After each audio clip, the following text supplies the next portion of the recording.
Here I've got HUAWEI MatePad T8, and let me show you how to change date and time on the following device.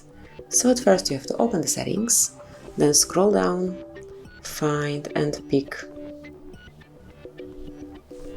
System and Updates, and here you will notice date and time. Just click on it, and as you can see, you can either have the automatic date and time, or you can turn off automatic option, just up here to do it, and now you can pick time, date, and as you can see from now on it's up to you what date and time it currently is. Also, this mode allows you to change the time zone. Just click on time zone and pick the one that you would like to apply. Let me choose this one.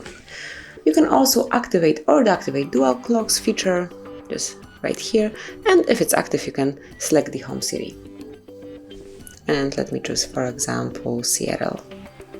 And that's it. You can also change the format of your clock. That's the last feature in this mode.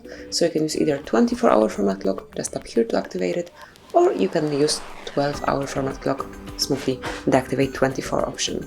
And this is it. That would be all. Whenever you want to go back to automatic setup, just up here, and that's it. So basically that would be all. This is how you can change date and time in your MatePad. Thank you for watching. Please subscribe our channel and leave the thumbs up.